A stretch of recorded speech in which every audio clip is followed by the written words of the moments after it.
What's going on, everybody? You are now tuned in to the Triple M Boxing Channel, your source for all your boxing needs. And today we got a legend, the man of the hour, Mr. Kamani Crawford from Olympus, man. What's going on, bro? How are you? Hey, I'm great, man. It's blessed. It's sunny outside, so we happy. We here. We're working. Big things coming. The future's bright. So yeah. Dude, I'm excited to shoot the shit with you a little bit, man, because first off, you have a few things coming up here in the next month or so. But before we Next get into week, that, yeah, exactly, next weekish or two next weeks, couple of weeks, yeah. next couple of weeks, right? We got some news coming up, but we'll talk about that in a bit here. But the first thing I want to dive into, man, is how you got into boxing, right? Because everybody, and I say this every time, everyone that we talk to always has like a different story of how they got into boxing. Some dudes got into it because they were angry people, you know. A Some lot, other a lot of dudes just dudes. wanted, yeah, a lot of dudes, right? And then some other Yeah. dudes just wanted like to get fit, and then next thing you know, they're like, man, I got hands. And Yeah. then lo and behold, they're competing and they're competing at a high level. So, like, how did you get started in boxing? Mm. So my origin story is kind of I don't know. I have a lot of similarity to other boxers. I was incarcerated for a time, and so when I was locked up, I would always train, and I got into little fights here and there. And then when I got out in my mid 20s, I, was jumping around from job to job trying to figure things out. And one day I hit up a boxing studio and I was like, wow, it felt good to be back hitting the bag, getting a good workout, sweating there. And then that studio that I went to, they scouted me. They're like, you look like you got what it takes. You should start working here. So I ended up teaching boxing before I started competing. And from there, I was at a studio for like a year, and I went over to Olympus Boxing Club. Got my first real taste of boxing in the competition, and it's only been up since then. Hell yeah. And how long have you been boxing for now? So I've been boxing for like 4 years now. About that, I started when I was 27, and I'm 31 right now. Damn, Four man, Yeah. it's a years. yeah, it's 4 years of boxing. I mean, it's for you to turn pro after 4 years. That's pretty big, man. But would you say, you know, obviously, would you say boxing is the one that actually kind of is your saving grace at this point? Oh yeah. Oh yeah, I feel like not only from like the training and the fighting, but the the community was big. Surrounding myself with other strong individuals and like there's a lot of inspiration in the gym and like a lot of like-minded people. So Absolutely. yeah, Yeah, man. It's, as cliche as it sounds, man, boxing not only is a sport, man, but it's also like a lifestyle for a lot of people, right? It's oh it's yeah, it's what you it's instead of going out and actually have go and do a street fight, fighting someone, if you have anger issues, best way is actually just go to the gym, punch the bag, hmm, hey, punch someone legally, you know what I mean? Get punched by that yeah, someone, take it out of yeah. it. But yeah, it's a good way to actually kind of keep yourself sane, man. But let's move on to your amateur career. Yeah, talk about your amateur career. So I competed for a couple years amateur, and I went to like nationals. I did everything, like I started from like bronze gloves, silver gloves, golden gloves, provincials, made it to nationals my first year, got bronze, and then my second year there was the Olympic qualifiers I made it to, Yep. and then from there I was like, it's time to turn pro. But for my amateur career, I always knew I wanted to be a pro boxer from when I started. I wanted to do the real thing. And I just knew my amateur career was going to teach me a lot of lessons, and you know, I gotta get as much experience as possible through the my amateur fights and get as many fights as I could. So in my first year, I got like 20 amateur fights. And Wow. then, yeah, like sometimes I was fighting like back-to-back weekends, you know, and Yeah. it was a little tough on the body, but it felt good. But like, especially on the mind, you know, when you're always like fight ready and just ready to go. So yeah. Damn. Bro, that's a lot of fights for the first year because I know a lot of people struggle to even have like 5 in a year. How do you even get those fights? I'm trying to get more fights, man. Dang. Maybe I should talk to you. You got to be willing to like get out there, you know, like if Yeah, there's an yeah. opportunity last minute, boom, jump on it. Like So like you you just got to probably be went willing. like it was a bunch of out of town tournaments too. Then, hey. Yeah, I was going. Like you have to invest in yourself, you know. You got to take out Yeah. time out of work. You got to pay for travel. You got to go here. You got to go there. So yeah, Yeah. I like that you just got mindset to though. want it. Yeah, He gained.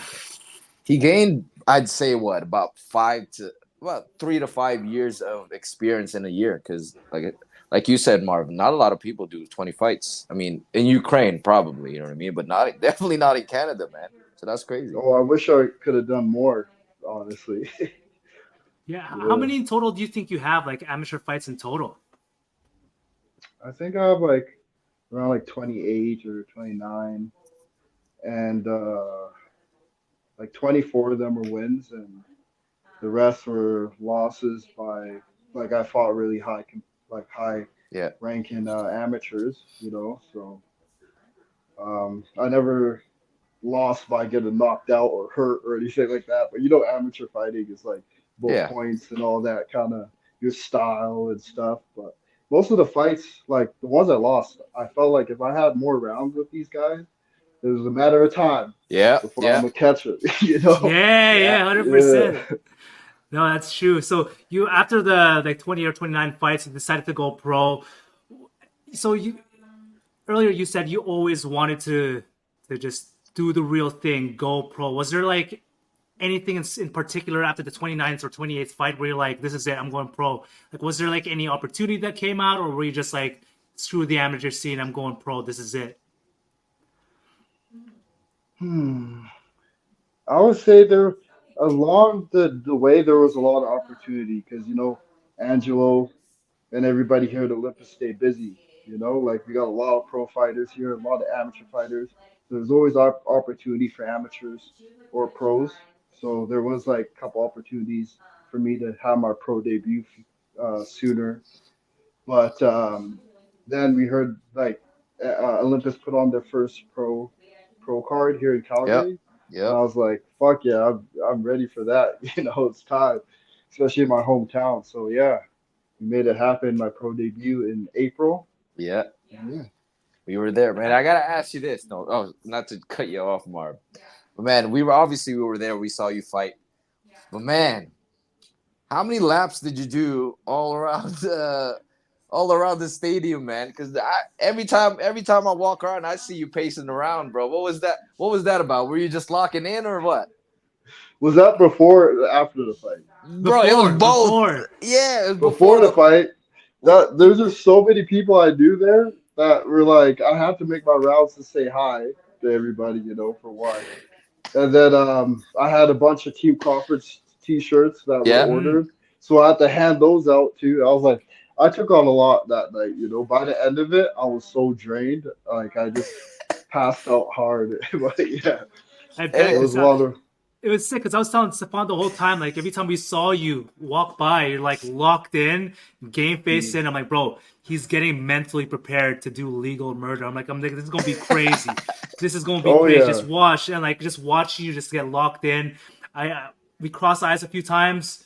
I'm like, he didn't say hi. I'm like, bro, he's locked in. He is locked. He's Mm. ready to roll, Yeah, man. that was closer towards the fight because you know an oh hour or yeah, so before you just like catching up with everyone, saying hi, da da da. But before the fight, yeah, you got to get in that zone. You know, you got to switch that switch and like focus on the and, go. So and yeah. to add to that, bro, that's crazy because you've been like I said, you've been walking around, pacing around before the fight, but you still had the energy to perform Mm. and did what you did, man. But walk us through that fight because, in my opinion, I thought that was the fight of the night.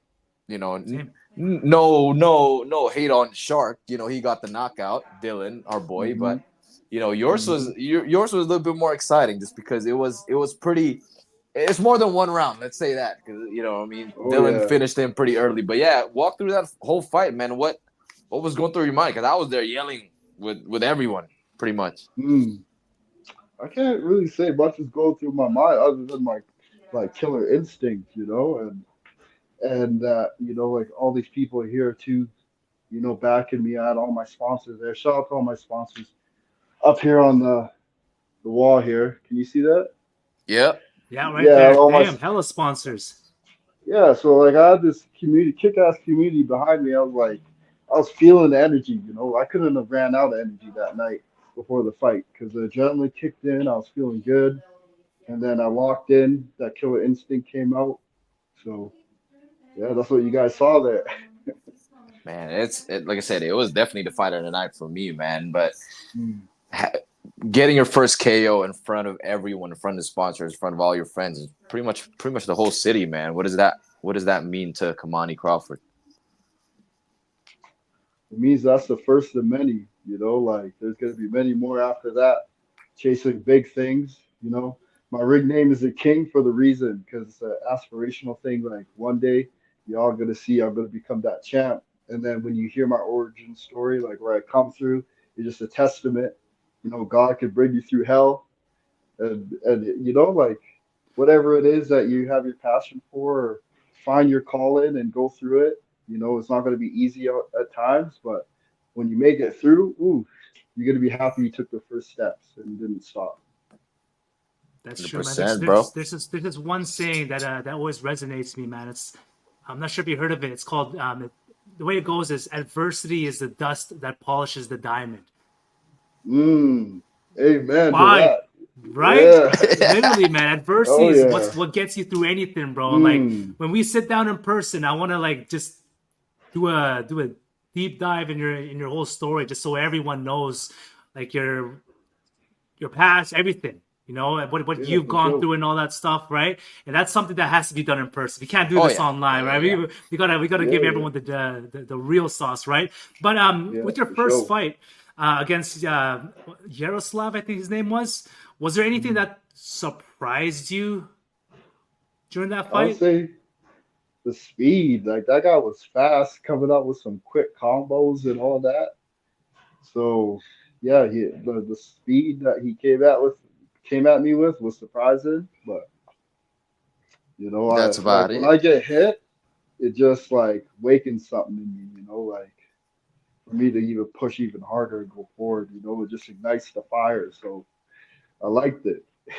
Yeah, 100%. Especially with the smaller Yeah. gloves too. Like as soon as you Oh you, yeah. you, you taste the first shot, you're like, okay, You're like, now we're woo, let's ready. go. Yeah, we Yeah. we fighting now. Yeah. No, I love it, man. I'm excited. I'm excited for your next fight, man. And like we mentioned in earlier in this in the beginning here, you have one fight. Well, two fights coming up, but one coming up. Is it on the 31st? End of the Yeah. month. End of the month, August 31st, out in Edmonton. Bare knuckle boxing. It's going to be my pro debut there. And I'm going to be fighting in the Prospect Series. So, yeah, that's big. What made you What made you go remove your gloves and fight, man? What made you decide that? That's how I started without the gloves. You know what I mean? Like, Hey, that's for true. the fights Back to the growing roots. up. And yeah. So I was like, okay, this is my calling. This is my time. The time is now. So I can't let anything pass. If there's opportunity, no matter the risk, I got to jump on it. You know? That's true, man. Absolutely, That's man. true. Now let me ask you this, man. With like bare knuckle, like how do you prepare for fights? Because like Mm. obviously you're not wearing any gloves. Hmm. Like how do you prepare for So, a bare knuckle? Like what's a bare knuckle fight camp? so with me mainly, the big thing was like strengthening my knuckles and my wrists. Mm, So I would train with gloves that have zero to no padding.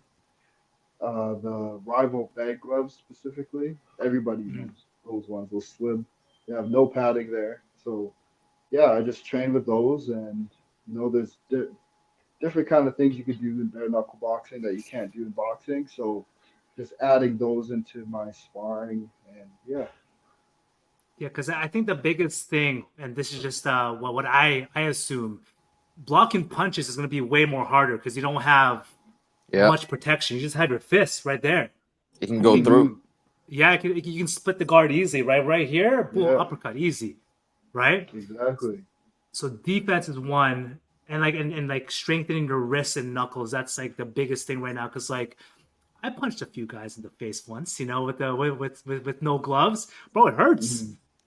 Oh yeah, especially if you hit them on the forehead, like that's the hardest spot Yeah, hundred on the percent. head. So yeah, you gotta be really, you gotta watch where you hit them, you know, for sure. Yeah, no doubt, man. So you got that coming up, man, and then on September 21st.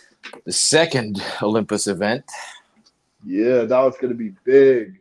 You know, that one's huge too. And it's just like I love fighting in the city because like the energy in the crowd like is amazing. I'm telling you guys this.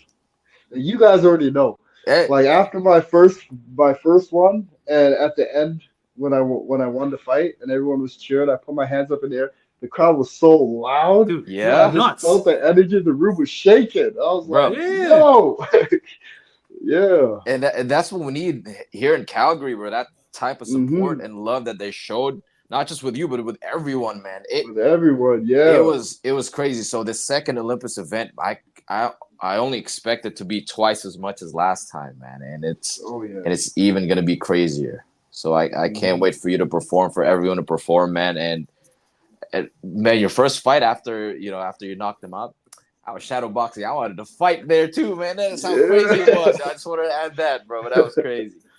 Yeah, that's what I love about the sport too. And like, one big reason why I got into sport was because of the effect that it had on other people. Like from me coaching, and I saw that I was like, giving a positive influence in helping people physically and emotionally get better throughout their day with their training and all that. And then people see me fighting and they get inspired to fight too and pick up their own battles. So it's like Yep.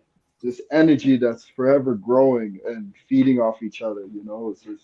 It's hard to stop because it's coming to the city and we're just getting bigger every time.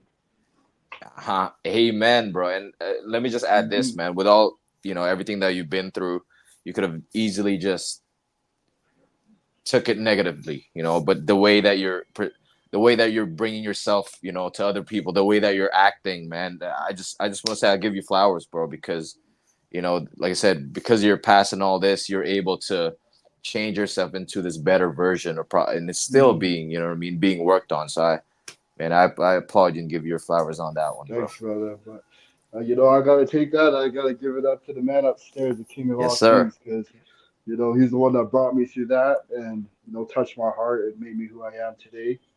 So, yeah, amen. Thank you. Yes, sir. Man, let me add last question though for me. My bad, Marvin. Mm.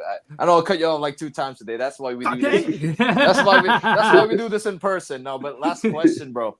Olympus, just the gym itself, Angelo and all them boys, man. Hmm. They just talk about how much big of a help they've been to you, because I know personally, I see you there in the gym all the time, man. But I think this is something that needs to be brought up and actually talked about, because like I said, talk about how they've been an influence and been a help to you in your career. Oh yeah, I would say that like when I first was looking for a boxing club, like I went to a couple of gyms and I kind of felt the vibe, and like most other gyms, seemed like some of them they were like one-on-ones and they were like kind of closed gym. You have to come here with a trainer. But then I went to Olympus and I saw it was open, right? So then I loved that for one, just the open vibe. You could come here and do your thing. And then I started to meet the people here and I was like, okay, this is not just like a business. This is a family vibe. Like everybody knows everyone and everyone's like respectable and we give and return respect. This is a gym where you can leave your phone on the ring and go walk around for a couple hours, and your phone's going to be in the same spot. Even a $20 bill. You know what I mean? Like, there's a lot of respect, and this is just a place where a lot of us were able to grow and become stronger, better versions of ourselves. Especially the youth. You know, you see a lot of young guys coming up in here. So we always got to cheer them on and give them a spot where they're able to grow, you know, and then find other people older that have been through the stuff and they're chasing better things and giving them a good example to live by, right? So this is a spot, man. Like, just you come in here and you see it. No said, you don't have to sell it any kind of way. It's the Yep. real deal out here. Bro, I Hell agree, yeah. man. Like when I went there a few times, when Stefan brought me over there, I'm like, dude, you and we when we had Angelo on the pod too, the biggest thing is family. Like it's like the Hmm. family feel you get from Olympus. Like no one has an ego there. Everyone's trying to bring everybody up, right? Whereas some other gyms, it's like if you're not part of the inner circle, oh, we're not training with you, you know. Yeah, you can't even But go there. yeah, exactly. But with Yeah. Olympus, bro, everyone's getting rounds in. Everybody. Steve's training with the Hmm. amateurs. The amateurs are training with Hmm. you. Everyone's working with everybody, right? And like I like that kind of community. Yeah, It's you can't beat it, honestly. Yep. exactly. We're Army and we're only growing, man, and we're gonna do some good things, some big things in the community. Just watch. It's coming. Absolutely. You guys already are, bro. I can't wait. Hmm. Making For waves, sure. man, making waves day by day. So, um, October, no, sorry, not October. I'm flying ahead here. August 31st. Make sure y'all catch Kamani the King Crawford on Bare Knuckle Prospect Series. And Hmm. then September 21st, you'll catch him on the Olympus card. And what's the location again? It's at Chinese Uh, Center? yeah, the Chinese Chinese Cultural Cultural Center. Center the Yeah. Chinese Cultural downtown. Center. Yeah. Yep. Do you Oh have a yeah, code, the Kamani? venue is sick. Yeah, King. All capital letters. King is the code. Use So King. when you get your tickets Use. online, There you go. Yeah, yeah. use the code King to get a little discount there. And Hmm. Kamani, where can people find you, man? Bro, at the gym. I'm in the club. You know, I can you knew I say you knew he can was find me gonna in the say that. club? I knew he was gonna Yo, say that, bro. I ain't hiding, man. I'm here. Yeah, you can find me in my fights. You can find me in the gym every day. I'm usually here. So yeah. No, yeah, but where can people find you online, though? There you go. Okay. Yeah, that's what he meant. Kings I Kings Boxing. Kings with a Z dot boxing. And the reason why I have the Z on there, because I couldn't just put the King. The King was already taken. But I love Dragon Ball Z, you know, so that's part mm, of my character is just like leveling up, you know? So yeah. heck yeah. Hell Yes, yeah, Shout man. out sir. to But anime lovers out there. Yeah. right, shout Yes, out, man. Shout out sir. to all the DBC lovers, man. But like I Mhm. said, man, Kamani, we gotta do this in person, man, because like online doesn't do your story justice. So we gotta run it Mhm. back in person. But until next time, guys, thank you for your time. We are the opposite of in We're out. out. Peace. Peace.